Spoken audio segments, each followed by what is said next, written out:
Hello, good people of YouTube, Mountbatten here, and today we have a couple of things to talk about, but before we get into that, if I sound a bit strange, a bit nasally, a bit sick, a bit tired, it's because I kinda am, because I got my second dose of the COVID vaccine yesterday, and just about everything you've heard about how it makes you feel after is pretty much accurate. I got the Moderna one, which is the best one to get in terms of reliability and effectiveness, but also worst in terms of side effects. So if anyone here has gotten a flu shot, you guys know that after you get it, you might feel a bit sore for a while, may have a bit of a fever, but it goes away generally the same day as when you get it, for most people.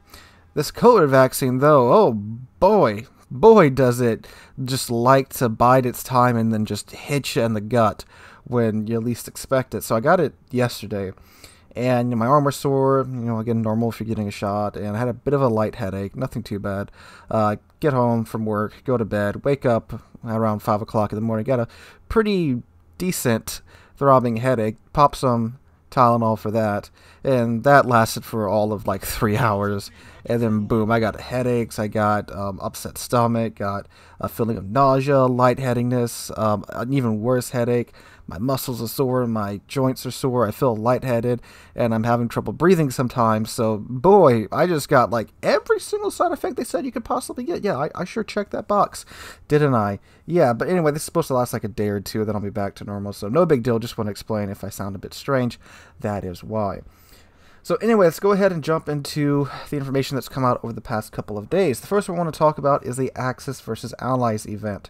So it was announced via the dev blog, quote, "Based upon testing results and thanks to your feedback, we have decided to move the temporary Axis vs. Allies event from version 10.3 to a later update in order to implement the necessary improvements and fixes.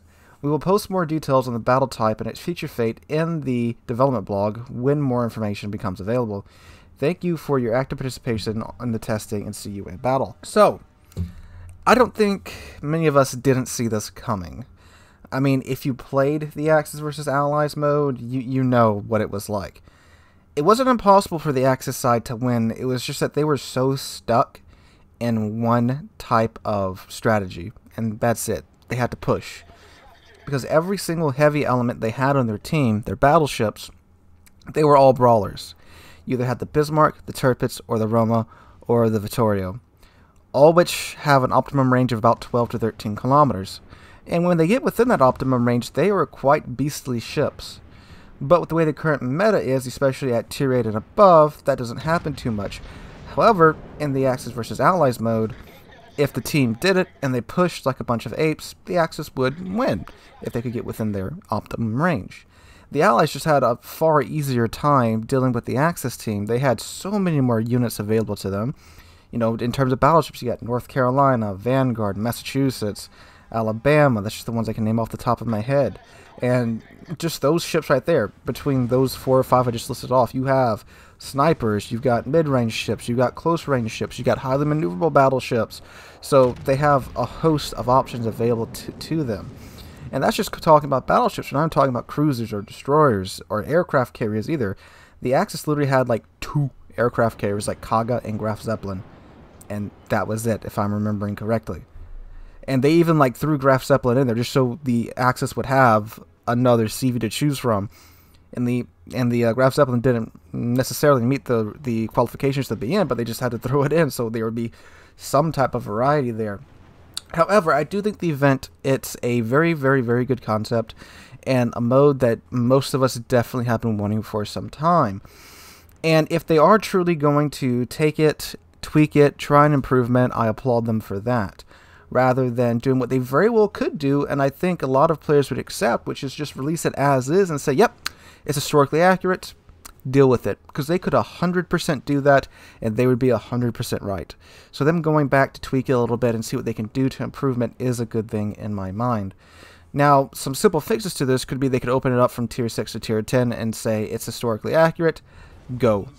Which would be a bit of a mess, but I think it would be a bit of a beautiful mess, because at that point now the Axis have access to the Yamato, which is one of the few, actually it's the only real tier 10 battleship in the game that really got constructed and launched, along with the Musashi too.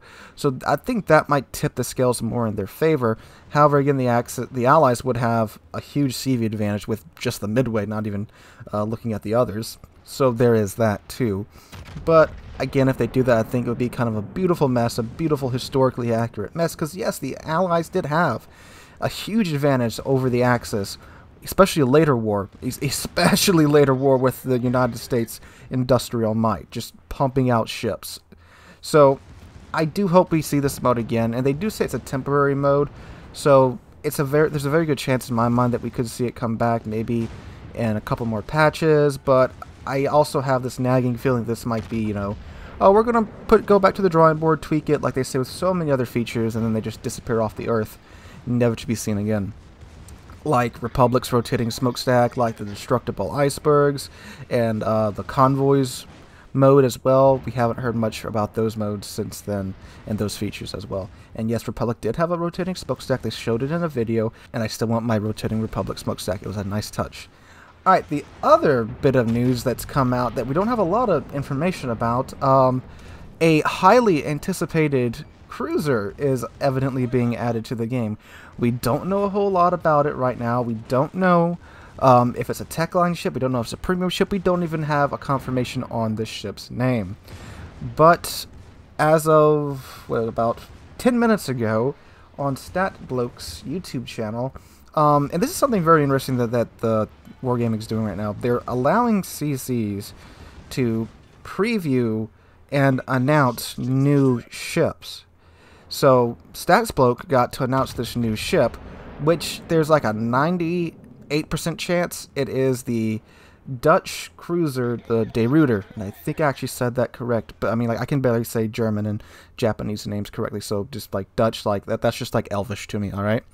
And I'll throw a couple of screen grabs up from StatsBloke's video up on the screen right here, but please go check out his video. He was the one that got to announce it, so please go give him the views. It's only like a 2-minute video too, and he talks a little bit about it after. So yeah, this ship has been highly anticipated by, I would imagine, of course, the Dutch players of World of Warships. And what this could also potentially mean is that we might be getting a pan-European cruiser line, which I think would be very cool.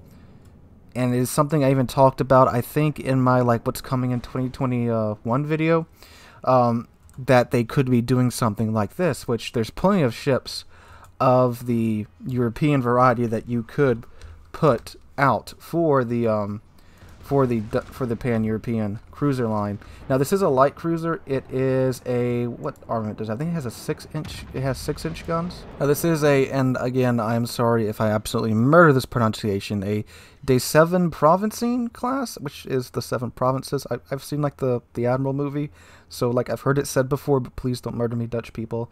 But anyway, so this is a ship that was constructed in 1939, so just before the war broke out, and was launched in 1941, and didn't get commissioned until 1953. But there are several names to this ship because it got renamed quite a bit. So we'll see. I'm going to imagine they're going to go with De Ruyter, or it might just be the class. If it's the tech line ship, it will probably be the class. If it's the premium ship, which I think it is because it has the whole designation of C801, which is the De Ruyter on it. So I'm thinking it might be that one. It might be a premium ship. So pretty cool. I know I like that they're expanding the game beyond just the nations that we have already. And if it's like the other pan ships, then it should be able to mount the Dutch flag rather than the pan-European flag, which is something that I very much do like. I like to be able to do that too. I do that with all my pan-Asiatic, pan-European, pan-whatever ships. I put the country that it actually sailed under's flag up on there, so that's pretty cool. So this is going to be a light cruiser. We don't know exactly what it's going to be armed with. We don't know exactly, well, anything about it, actually, because the dev blog hasn't come out just yet, but apparently it will be announced tonight on the EU live stream, and the dev blog will be released shortly thereafter. And what's really interesting too is that she was in service until 2017. Like, dang, that's a long service life. I think that, yeah, that should beat out the Iowas by a decent chunk. 1953 to 2017. So, yeah, the last gun cruiser in service in any Navy. Wow. That's quite the ship to have in game. And again, I'm very happy that it's a real still ship. It's a museum ship, too. They're planning on making it a museum ship. So, I don't know if it's one just yet. The internet is not providing me with those answers to my questions.